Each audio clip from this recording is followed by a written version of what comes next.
Hi everyone, before I start the video, I just want to apologize for the audio quality sounding like crap. Had to switch to a different audio editing software because the previous one I had stopped working properly and now I'm having to work around different settings, so if you hear a lot of mic peaking, then you pretty much know why. Don't worry, the next time I record this won't happen again. Oh, and please actually watch the video before commenting because I already know some of you are confused by the title. Anyway, enjoy the video.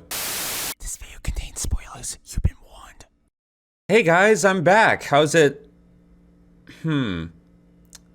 Probably should have stayed in bed. Well, talk about timing. By the time you're watching this, BFDI has finally concluded, I think. So another new BFDI episode, another opportunity for me to talk about the show again. My run's going up soon. Before that though, Teapot 21 released over a month ago, and just to give my quick thoughts, I thought the episode was really good. I think in some areas it was slightly overhyped, but it was still a satisfying follow-up to the events of Teapot 19, and I'm real glad they're actually letting 2 do something again rather than rot in their bed. You know, it's been a while, I forgot who's on. No! However, this video isn't about the episode itself, but more so on a discussion that's got me thinking about the whole show. Some time ago, I was talking to some peeps in a server owned by a mutual of mine about BFDI. Most of them knew what it was, but some of the replies I saw were pretty disheartening, including one certain message that has been on my mind recently. I've lost touch with it. Don't know why, but it seems more... I don't know how to say it.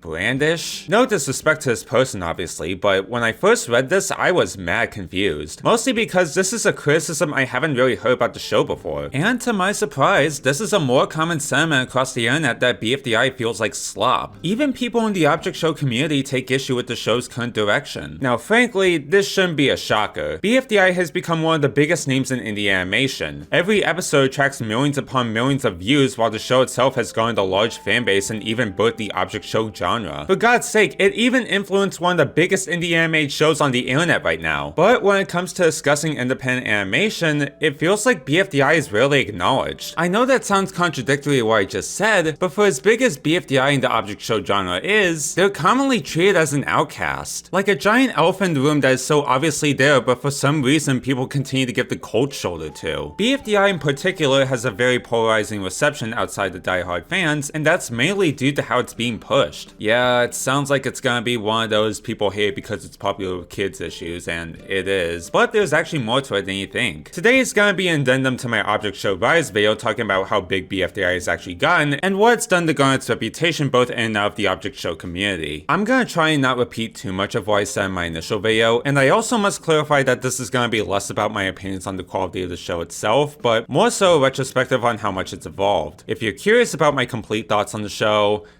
refer to my initial video before watching. So let's take it from the top. Battle for Dream Island was born on January 1st, 2010 from the minds of twin brothers Carrie and Michael Hong, who run the channel Jacknjellify. The idea was initially conceived via comics drawn on a piece of paper known as Total Fiery Island, inspired by competition shows like Survivor and, yes, Total Drama Island. When it first premiered, it got a decent amount of traction with a couple thousand views on average. But as you guessed, over time the show would get a lot more attention and even inspired a similar show named Inanimate Insanity, whose creators would become future friends with J&J. BFDI was popular enough to get a second season, and by the time it completed its 4-part 5th episode, the show was gathering up millions of viewers, and Jacknjellify had amassed over 20,000 subs. But unfortunately, Carrie and Michael had to put up with both school and their AdSense account getting shut off because YouTube is gone YouTube, which put BFDI on a 2-year hiatus before returning with the 1-episode season, for now, IDFB. Then November 3rd, 2017 saw the premiere of BFB, BFDI's 4th season, and this marked a major turning point in the show.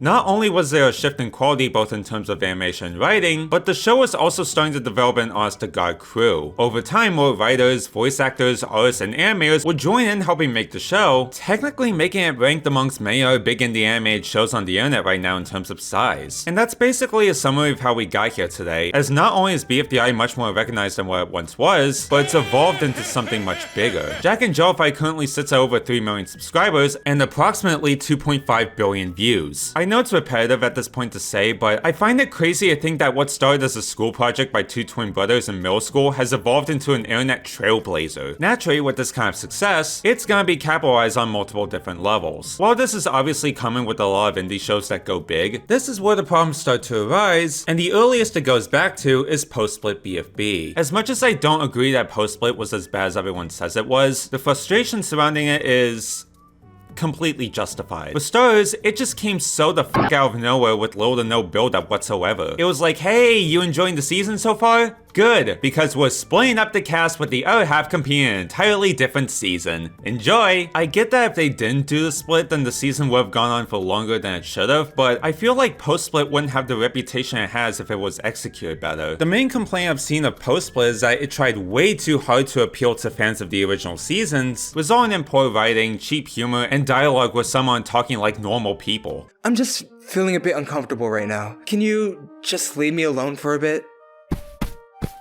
Thanks, TD. I get trying to appeal to both sides of the coin, but it didn't feel like the passion was there during BFB's second half. And knowing the initial method of cranking out episodes faster like a fast food machine, it's no wonder it ended up the way it did. This is where I can understand the criticism of BFDI feeling sloppy.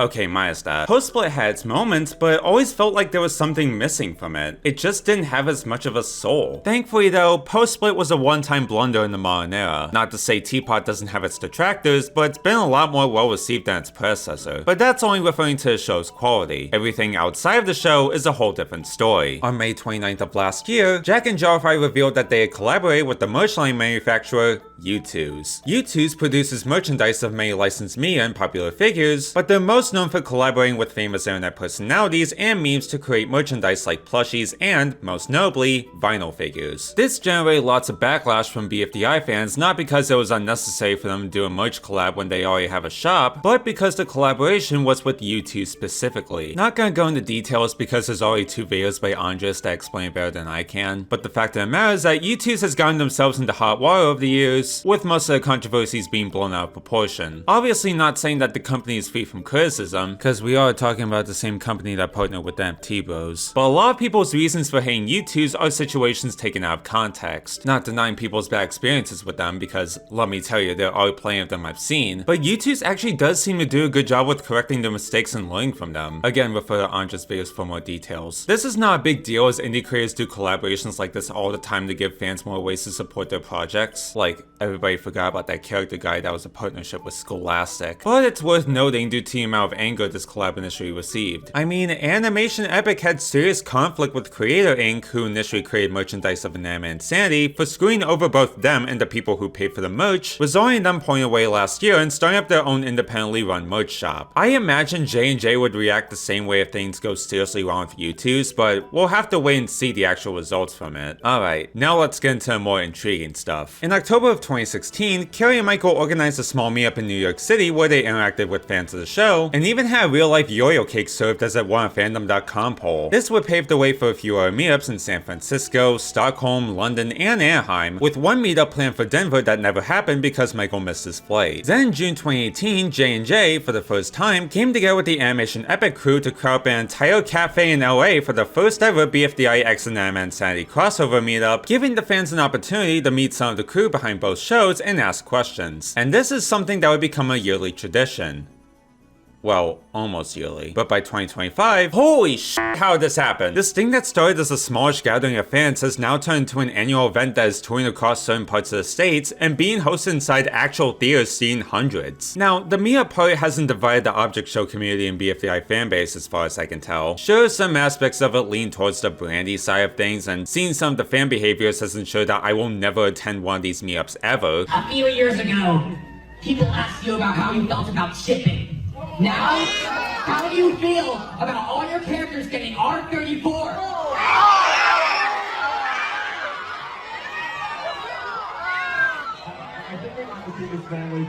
But a lot of people seem to love it. It looks to be one of the best opportunities for everyone to come together and clamor for their love for the shows. But it's not to say there weren't any controversial aspects that arose from it. Starting with the 2023 experience, yes, they called it experience, the meetups not only went up in scale, but they also began doing early screens of new episodes from both shows, and okay, you can kind of see why I get backlash. First of all, the fanbase consists of young kids, so of course every millisecond everybody's gonna be screaming their head off as if Tony Stark came back from the ashes. Secondly, it will make the wait for a new episode much more unbearable knowing that a good chunk of the fans have already seen it. And lastly, the most common complaint, leaks.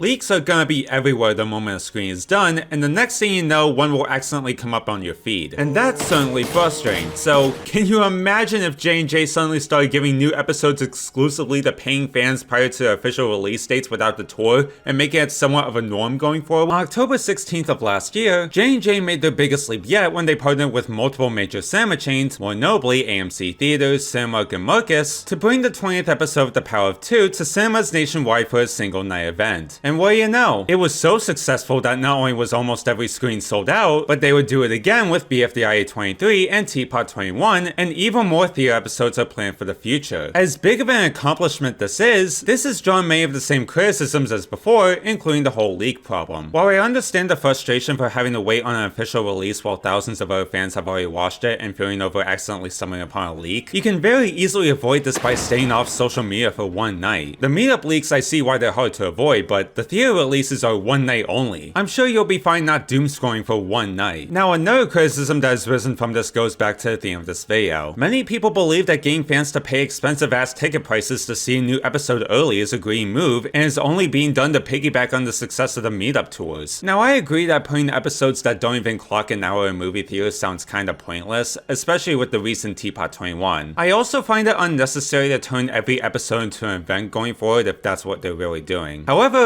what I'm about to say might be a hot take, and I don't want to sound like a shill here, but I'm just gonna give my input anyway. I'm really grateful that they're doing these. Okay, part of it is because seeing BFDI episodes be officially screened in cinemas across the country is really cool. My 10-year-old self would lose their shit if they saw this. But most of my reasoning actually has less to do with my love for the show. I don't know if you've noticed, but the entertainment landscape hasn't been so kind to movie theaters lately. Sure, we still see billion-dollar hits every now and then, but with the frequent push towards streaming by large media companies, audiences' preferences are shifting. Or they're being brainwashed to pay a monthly fee that rises in price every year. Movie theaters aren't dying per se, though recent events have put them in a tighter spot, but the industry is being forced to adapt to a post-COVID world, and it's led many to forget how special the theatrical experience is. Yes, modern cinemas do have their fair share of problems like the ungodly high prices and lack of upgrades, and I get the pandemic has made people wary of sitting with a crowd in a small, dark, enclosed setting, but part of what has made movies so magical is watching them on a big screen, taking in all the detail, having the sound surround you, and sharing the emotion with a bunch of strangers until one lady sitting in front of you brings in a bunch of screaming toddlers and has her bright as hell phone out, and yeah, it really fucks it up. I feel like a major move theaters need to make to bring people back, aside from lowering prices, is to actually start enforcing their rules again. It's honestly saddening to see people treat it as some babysitting spot and not be courteous to others trying to watch the damn movie. We'd see a more united country if they brought back the cell phone policy before the trailers started. My point is that while the BFDI theater events are just to capitalize off the success of the annual tours, it's one of the many reminders that there's still value to be found in the theatrical experience. There's something special about seeing big action take place on a big screen, and it's a feeling that just can't be replicated with a home theater. Unfortunately, I've never been able to attend any of these screens because, ignoring the insane ticket prices, Jacknjellify doesn't even bother to announce these further in advance, so I can't request a day off of work to go, and even then there's a chance there's not even a screen near me. But regardless of how you feel about these theater releases, having an indie show screen its new episodes in major cinemas across the country is f***ing insane. I mean, now it's inspired Inanimate Insanity to do the same thing this April. The movie doesn't count. And it's looking to be just the beginning. During the tour last year, Carrie and Michael revealed that J&J had collaborated with a major streaming service. While they didn't say who it was, they did say its name was 2 syllables. It's in the works. Yeah. That's what we can't say right now, but I'm excited for people to find out I don't know when, but like, it's in the works. It's in the works. Yeah, we prepared to watch BFDI on a streaming service with a name that has 2 syllables. It's gonna be Netflix saying it. Of course, the show is gonna remain on YouTube for free, but a deal like this is gonna give it a whole lot more exposure. Exactly like what Glitch has done with Murder Drones and Digital Circus. Undeniably at this point, BFDI is at the top of its world. Almost a decade ago, most people either had forgotten about or didn't even know it existed, and now it's kind of everywhere. Not just with the growth of the object show genre created and the rise of its community, but it's gone places where I don't think any other indie show has gone before. BFDI is currently in the best position it can be. And yet, nobody talks about it. Oh sure, the show definitely gets talked about a lot more than it did in the past. I mean, Vandermelon's become an Object Show fan for Christ's sake. But I feel like there's still somewhat of a hesitancy to acknowledge its existence. Like it's celebrate the achievements of indie animation until it's an Object Show. At best, some people just don't remember it, but at worst, this was the growing distaste against it I mentioned earlier in this video, which obviously isn't anything surprising nor new, but BFDI's case is kinda interesting to me, mainly because it hasn't really done anything wrong. Well, aside from the way they handle post-split and, for Christ's sake, this traces back to everything I've talked about so far. With the way BFDI has been pushed as of recent, it can lean to brand territory for many, even though, as I've said, most of it is common practice within the indie animation industry and not really a big deal. However, I don't think that tells the full story. I know it looks like I'm gonna go on a completely different rant related to the show here, but I feel like this is something I have to talk about. There is a very obvious reason BFDI has been pushed the way it has been, not just to give the creators further outlets to fund the show, but another big contribution that has led to the show's rise, and at the same time, its growing hatedom. So let's talk about the fans. When I discussed the Object Show community in my initial video, I only talked about the growing number of Object Shows that were birthed from BFDI's success. What I failed to include in that discussion were the actual fans themselves. And yeah, it can get interesting sometimes. I could say that about the entire OSC, but with BFDI being the most popular, things can definitely get cuckoo for Cocoa Puffs. And no, I'm not talking about the logo kids, unfortunately. I was one of those Object Show fandom haters back when I was a kid when I had zero restricted internet access, but it was only because I saw people draw inappropriate pictures and made the characters kiss, and I thought it was the cringiest thing in the world. So every goddamn fandom on the internet? I'm pretty sure I was a homophobic kid back then as well. I grew up using iFunny. Nowadays, aside from the actually disgusting art and child predators that come with every fandom, the worst thing I can say about BFDI's fanbase is that, without sounding like a complete dickhead, a lot of you are just so annoying. While I'll repeat that J&J has made choices that are 100% worthy of criticism, the way fans have reacted to some of the recent moves feels not just like massive overreactions, but also ridiculous. And I'm not just talking about the merchandise and theater releases. Right at the start of this year, J&J dropped the 6th season of BFDI named Battle for Dream Island Elsewhere, coinciding with both the show's 16th anniversary and 100th overall episode. While a lot of people argue that the initial negative reactions stem from J&J's over 30-hour stream showing the first 99 episodes of the show because it all built up to an 8-minute first episode to an entirely new season. That is referred to as season 6, just a reminder. And yeah, I was also confused with the choice at first, and I'm still bothered by how they're labeling this as season 6 when it feels more like a spin-off. Elsewhere is just fine on its own. I mean, it feels like a genuine love letter to BFDI's early seasons, and it does it better than what post-split BFB tried to do. Thankfully, people have started to warm up to Elsewhere, but it doesn't change the fact that the initial backlash towards it was fucking asinine. Not only was there a joke petition that nearly 1,000 people genuinely signed, but showrunner Sam Thornberry got doxxed by this mentally unstable kid. What the f***? Was it really that bad? Which I will again remind you that this was not the first time an Object Show crew member was treated horribly by this community. Never change, fandoms. Never change. Actually, no, I will like you to change a bit. And that's kind of the worst I can say about the BFDI fandom. There are a lot of people who are toxic, but then again, that's every fandom in existence. There are lots of good people in them, but there are also lots of bad people in them. Shocker. So I agree that there are corners of BFDI's fanbase I would like to file a restraining order against, and if you had a bad experience with them or saw something they did that just made you want to never touch it, I empathize. Some of you are literally psychotic. Listen, if you don't like Object Shows, it's fine. Nobody's forcing you to watch them. Supporting indie animation doesn't mean you have to like all of it. You don't feel comfortable supporting it because of the fans, and that's understandable, yada yada yada. But the way a lot of you come off with your hatred for BFDI and all other Object Shows is just as forced as the birth of a failed abortion. And because of what? It's for babies? It's too cringe for your liking? Because the fandom is cringy? Dude, put that thing away! They're like children here! Ignoring how over half of BFDI's audience is little children, so why are you surprised that the fandom acts childish? But while I've always said that the community definitely has done some really terrible shit, it is so tame compared to every other fanbase out there. Yet BFDI's fanbase gets treated like a reincarnation of spooky German man because people wrangle in their hatred for cringe culture into the actually bad stuff. And it's not only balled into hatred for the show itself, but even toxic behavior towards innocent fans. Here's this one person person just minding their own business wanting to see a BFDI version of a meme they found online, and all of a sudden they get jumped by these randos all because of a slight offense to a oh so precious meme. Like, guys, this is not gonna help you forget about your parents' divorce. And again, you mauled at the sight of anything you perceive as cringe. Oh my god, this gay artist likes BFDI. I have to tell this person that they deserve to die, and everyone who likes this baby show should be put in the care.